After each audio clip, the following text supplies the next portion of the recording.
Hey y'all, this is Chef Tasha. I'm the executive chef of Seasons of Louisiana Catering here in New Orleans. I'm hanging out today on the set of Mic Check with Stylist B. Mic check with Stylist B. Mic check with Stylist B. Mic check with Stylist B. Mic check with Stylist B. Hello and welcome back to the set of Mic Check with me, the one and only Stylist B, Season 3. We are still dealing with a pandemic, we are still dealing with COVID, and a lot of things have changed, but one thing that has not changed for this Louisiana girl and many others is good eating. And because we all can't go out as much as we would like to, a lot of private dinners and hiring of private chefs have been happening. So I figured I would bring on my favorite private chef, co-owner of Seasons of Louisiana Catering, Miss Chef Tasha. How are you? I'm good. How are you? I'm good. Full. Thank you so much for coming on today. Thanks for having me. Not a problem. So before we get started, I do want you to do your own intro because you know more about you than anybody else. So you're going to look into your camera and tell everyone who you are and what you do. Hi guys, I'm Chef Natasha Butler.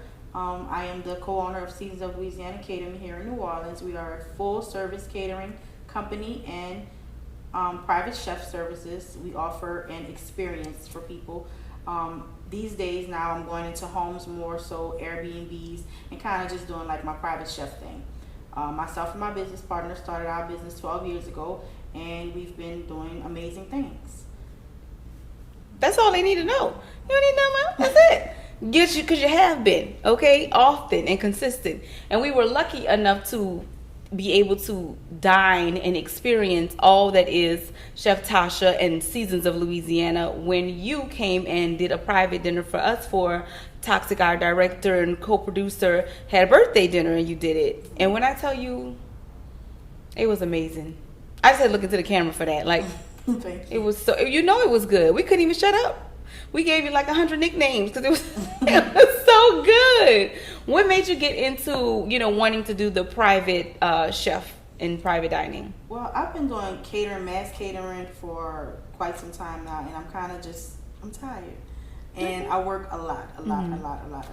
So I'm able to spend more time with my family. I'm able to do more things with my friends. I'm able to travel more. And with doing the private chef things, I can be more creative. When you're doing catering, you have to mass produce. Yeah, So yeah. I'm able to be more creative. I'm able to cater to vegans and pescatarians and vegetarians and things like that. Whereas as on a catering scale, it's just big, and people want only Louisiana cuisine. Right. So with the private stuff, I'm able to delve into a little bit of everything. Nice. I like it. I like it all. So with the Seasons of Louisiana Catering, you say you have a business partner, right? Yes. What made you guys first start the catering company before transitioning to private chef as well? Well, I like to smile before. That means it's going to be a good story. it's a very good story. Well, I was working at the aquarium, and one of my friends had a catering, wanted to do a catering company. So he was like, look, Chef Tasha, not Chef Tasha, look, Tasha. Okay. 'Cause I was You wasn't chef yet? I was in the gift shop, working in the gift shop. He was like, look, Tasha, they need a caterer for these types of events or whatever.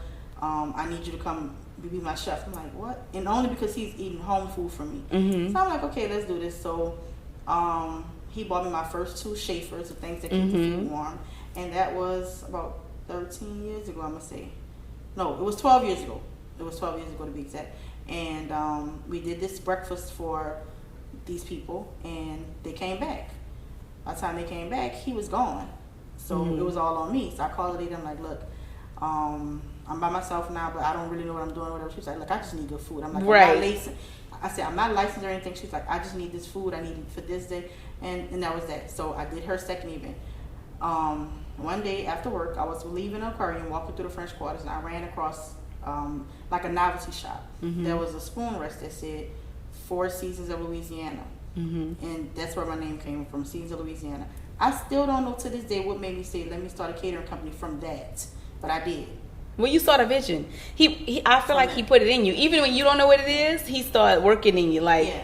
I never wanted to cook professionally. I never even considered it. I used to cook when I lived in Georgia, but I went to school for like social work, and I did social work and mental health for a while. When I came back here, I couldn't find a job making as much as I was making there. Right. So I did start doing supper plates, and that's how my friend got my supper plate. And then that was it. That's how Seasons of Louisiana was born, from a pop-up company that we made up, I guess. No, I love it. And let me tell you something. I'm like the supporter of, like, I will buy supper plates, but I'll give them away or something, because I'm anal about the kitchen and who's cooking it. But let me have bought a supper plate and open it and it's some of your food, because your presentation is everything. I'd have been like, this ain't no supper plate. I need to put this on a real plate. You know what I'm saying? With utensils, like, your presentation is everything. So did you decide, like, when you started the catering company, did we do training, did we go to school, or did we just like, I'm gonna full-fledged reach out? I did not go to school. I'm about to throw the pillow at you. I literally just started doing supper plates, and then I was blessed to be hired into some of the best restaurants in New Orleans. When I started cooking, I left the aquarium. I went to a retirement community, and it wasn't like a nursing home. Like, they cooked high-end food, filet mignon, lobster. Like, we did all kind of high-end stuff that people in nursing homes don't have. Right. So a lot of my peers and people around me just thought I was working in a nursing home cooking. I'm like, nah, I'm cooking some good stuff. Like, I I'm learned cooking a lot of good things. From there, I went on to work in the French Quarters at a couple of really good restaurants. Like I said, I was just blessed to be able to go into great restaurants and grow.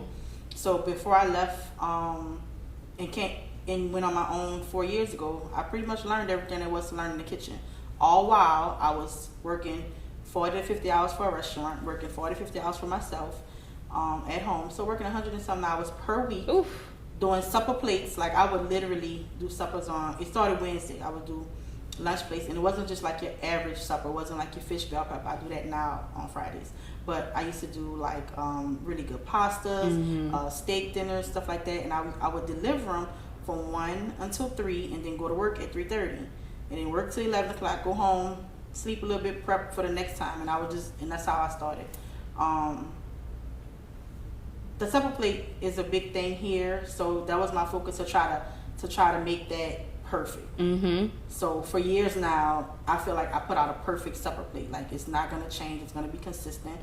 Every now and then I might get too spicy, or I might get too salty if my hands aren't working right that day. But for the most part, I mastered it.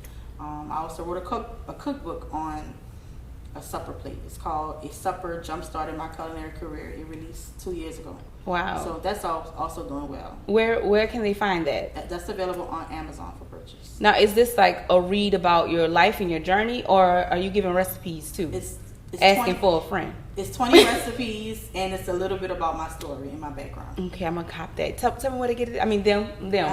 Tell them where to get it. It's available for purchase on Amazon. Search Natasha Butler, and it's called A Supper Jump-Started My Culinary Career.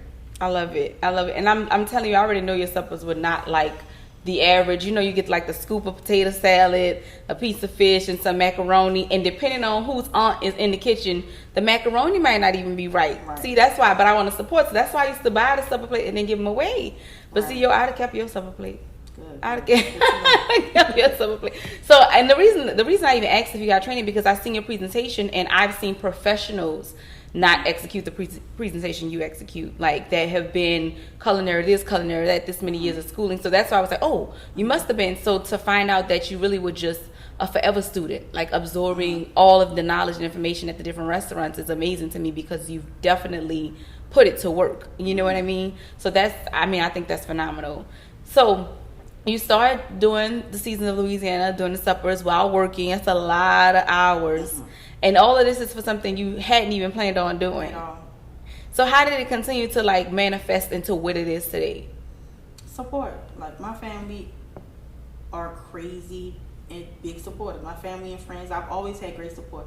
I hear people say all the time that they don't have the support system that they need from their family and friends, especially Black people.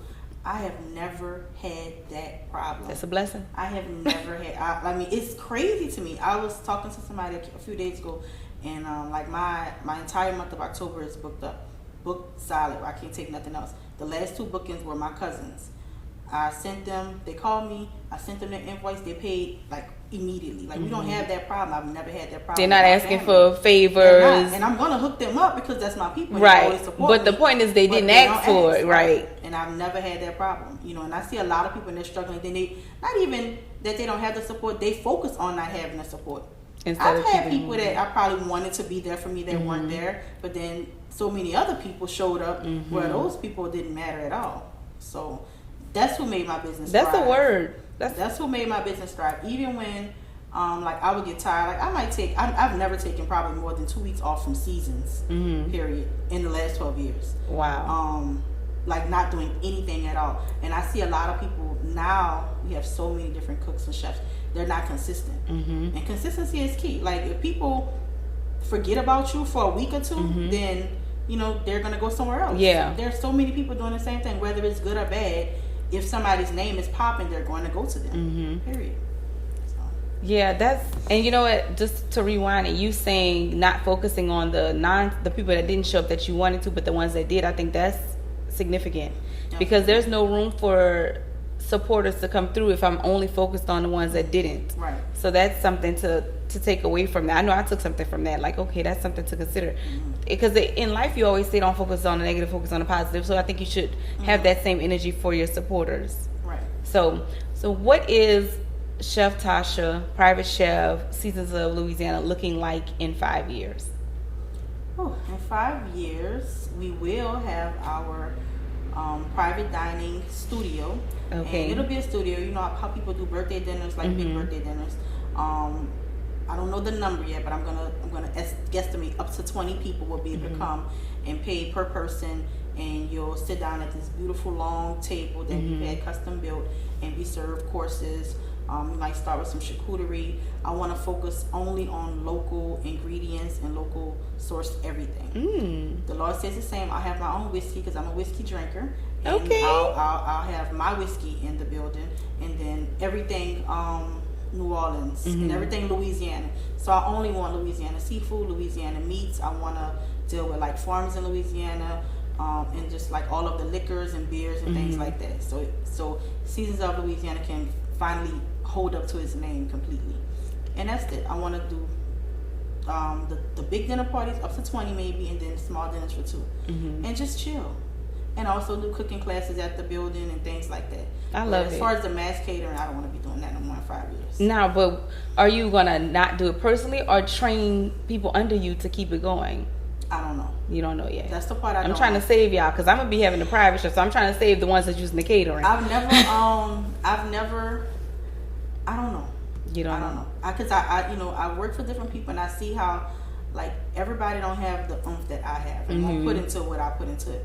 You can train people all day to cook like you, but at the end of the day, I don't want to ever be called out of my bed in the middle of the night because somebody can't do this or can't do that. Right. I want to be responsible for what I'm responsible for, and that's it. Yeah, no, I get it. Well, y'all better get the catering while you can. Y'all better get the catering while you can. I'm easing out of it because it's a lot. Yeah. Well, I know I want to invite to the opening for the studio. Absolutely. I will bring some friends. We will eat good and be merry. So what would you say to someone asking how to get into like chef or private, let me rewind it because I don't want to say catering because you don't want to do that. But what would you say to someone trying to get into this business, into the culinary business? Pray. Pray a lot. It takes a lot of prayer. I talk to God every single day about my business. Whether it's just every morning, it's thank you, Lord. But I talk to God every day about my business. I'm a praying person.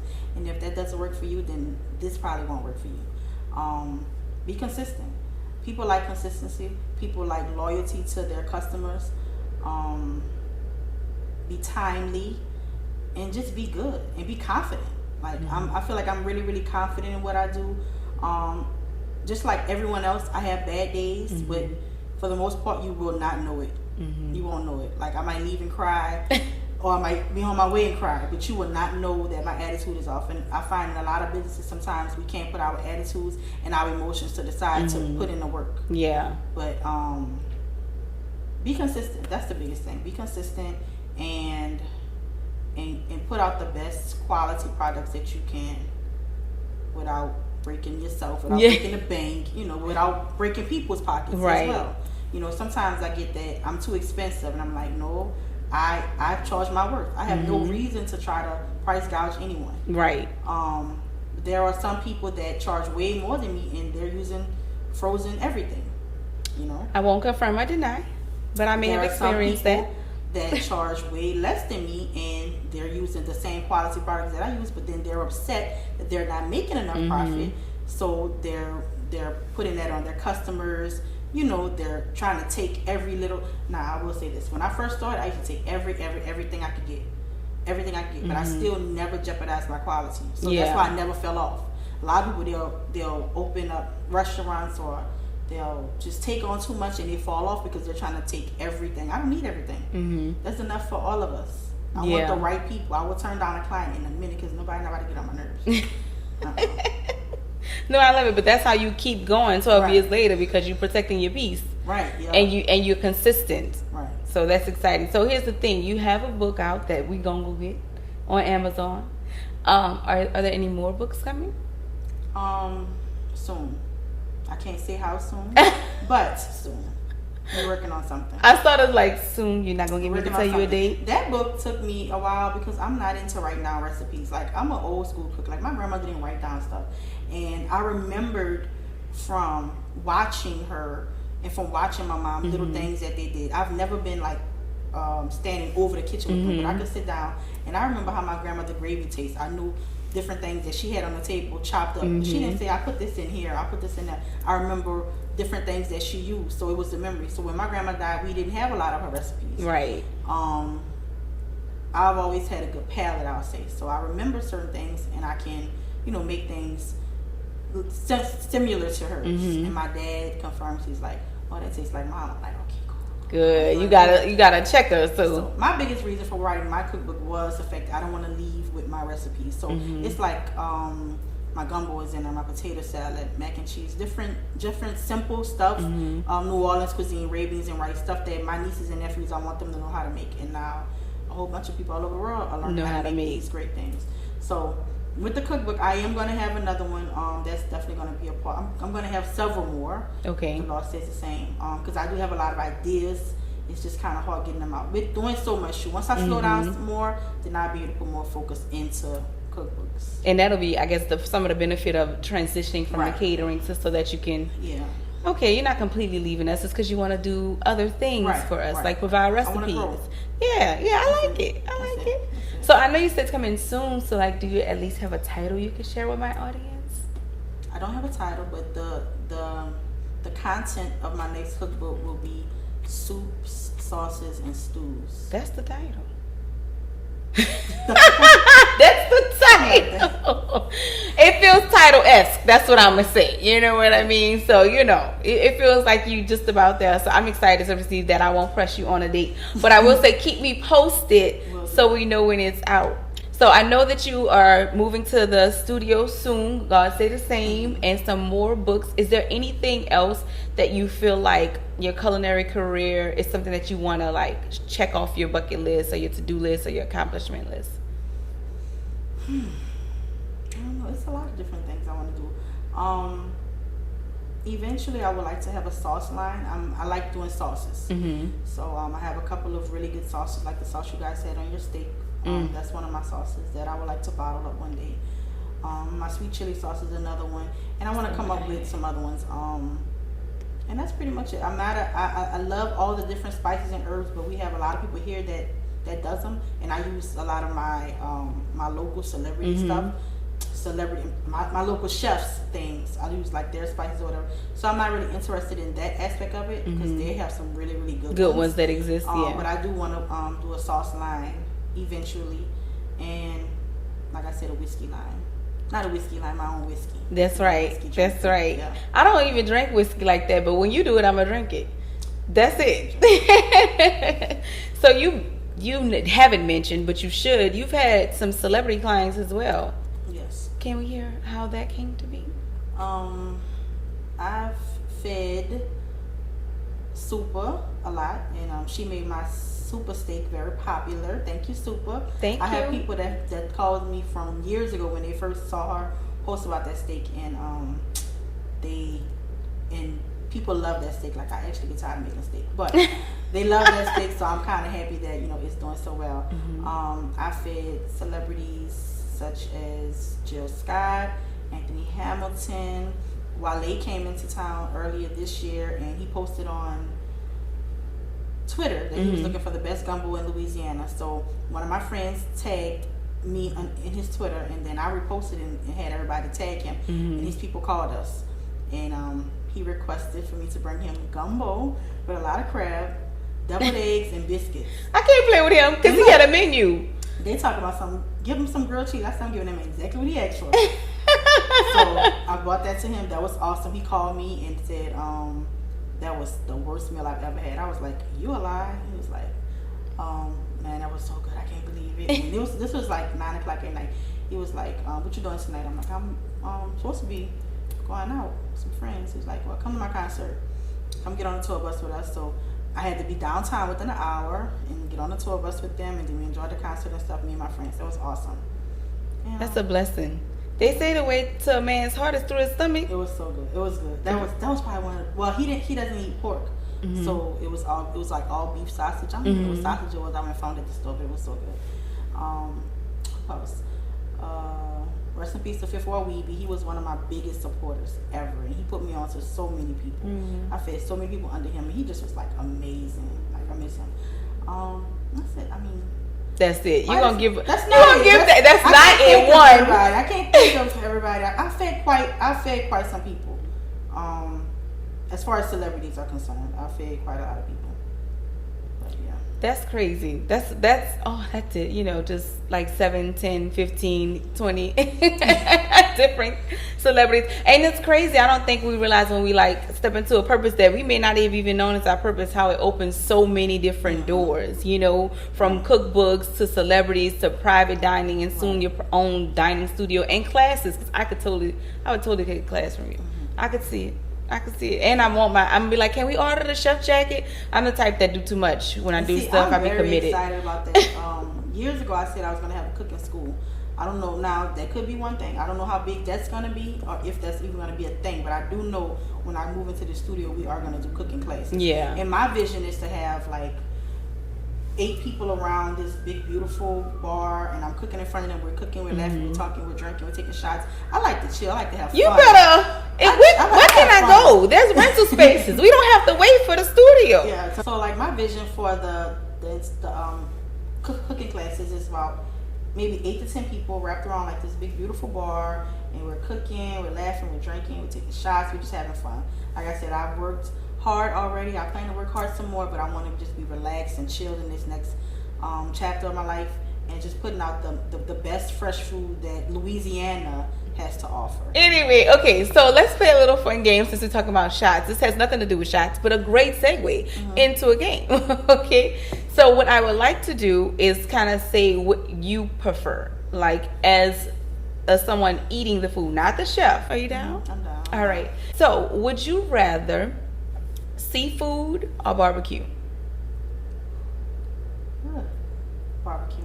Okay, why? So I have a story to go with that. Go ahead, give us the story. We want all of it. When I retire years from now, I want to have a barbecue restaurant. I've never wanted a restaurant, but I want to have a barbecue spot. Like, I love barbecue. I love making sauces, of course. I love smoking meats and things like that. But I don't want to do that no time soon. Like, I want that to be a part of my retirement. So that's why barbecue is probably my favorite food category. Okay, and I stumbled on it. I didn't even know. And you know what's funny? People always laugh when I say like what I want to do for retirement, because like you're retiring. But I totally get that. Like I know I'm retiring, but this is what I want to do with my retirement. Oh, yeah. So yeah, okay. So barbecue. Okay, all right. So red wine or white wine? Red wine. All right. Full body or light? Full body. Oh, we could hang. All right. Do you like red sauce or white sauce? Red sauce. Red sauce? Okay, I like the red. Gumbo or soup? Gumbo. My gumbo. Yes. So you invite? You trying to give me some? Okay. Okay, let me see. Okay, what about fish or lobster? Fish. Okay. Now I'm shocked by that, but that was the only one I thought I knew. Because your lobster good. I love lobster, but I can't afford to eat lobster. I can't afford to eat my lobster all the time. So I eat a lot of salmon. I eat a lot of catfish. Yeah. Well, your Alaskan is really good too, though. So it's not like you could lose. Yeah. I know I said you wasn't the cook, but why would you eat somebody else's food when you can cook the way you cook? So That's just the truth of the matter. You need a night off, I guess. Yeah, I take a lot of nights off. Yeah, okay. When it's time to eat, I don't cook too much for myself at home. It's besides like salads and quick things that I can do in an air fryer. But when I like to go out to eat, I like to go have a nice dinner and spend a whole bunch of money. Okay, all right. What about baked chicken or fried chicken? Baked chicken is my favorite food ever. Oh, I didn't really. My favorite food, yes. All right, you want it smothered or sauteed? Smothered. Okay, all right. Let me see if I can come up with one more. I'm just making myself hungry, really. Do you like desserts? I do. Okay, so cheesecake or sweet potato pie? Cheesecake. Let's see. Ice cream or yogurt? Ice cream. Okay, I like this game. I'm just hungry. I'm just greedy. Let me see. Well, I'm gonna give you a few more, then we're gonna stop. Let's see. Spicy or mild? Spicy. Spicy the better. Do you like, since you like barbecue, like a dry rub? Sorry. Since you like barbecue, do you like a dry rub or like a hickory smoke? I like a dry rub. I believe that the meat should be able to hold its own, so the sauce should be optional.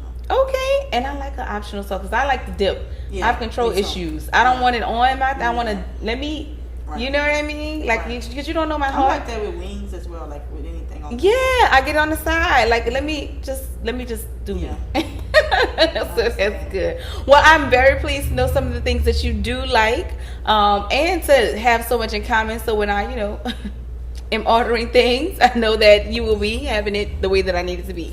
So before we leave, I do want to say thank you again, and I want you to, of course, tell them where they can follow, subscribe, or book you for the next private dinner. You're gonna look into the camera so they can get it all. Okay, guys, you can follow me on Instagram at chef_Tasha, and also Seasons of Louisiana. Our website is seasonscateringnola.com. Our email is contact@seasonscateringnola.com. Our Twitter is Seasons of Louisiana. Our Facebook is Seasons of Louisiana. And you could call me too, 504-881-6370 to book your next catering for a little while and or private dinner services. You know you're wrong for that. Well, book now. No pressure, like for a little while. Listen, and make sure you go on her IG, because if you don't believe the hype we'll be talking about, those pictures will get your whole life together. I told you I saw the Lobster and I was like, this is who is doing the dinner. Period. It's not even my birthday. It has to happen. So yeah, so make sure you check out her social media, follow, like, subscribe, and book her, because why wouldn't you? You need to experience that in your life. This season, you need to be dealing with Seasons of Louisiana, because next season she ain't doing the catering no more. So you see what I did there? Well, I would like to give you a gift for joining us and just for being amazing and being super talented. If you don't mind, I'm gonna gift you with a little something. That was a good throw. My producer is. You saw the wrist in that one. All right, just got you a little something, just a little shirt from us here at Mic Check. Thank you. Just to say thank you for coming by. We appreciate you. We social distance out the reach. You're welcome, but we really do appreciate all that you're doing. I love to see something that just kind of fell into place. It's organic when it just happens. Yeah. So I'm going to be super excited to continue to support you. I have not always known, but I can never forget now. So I'm looking forward to all that you have going on. And if you guys want to continue to see what she has going on, or just get this good food in your life, like I said, follow, like, subscribe, give her a call. Thank you all for tuning in. We'll be back next week with some more fun, entertaining, talented, probably not as good of a chef as her, but other people that are amazing next week. So until next time, remember, never let anyone dim your light or mute your mic. Peace.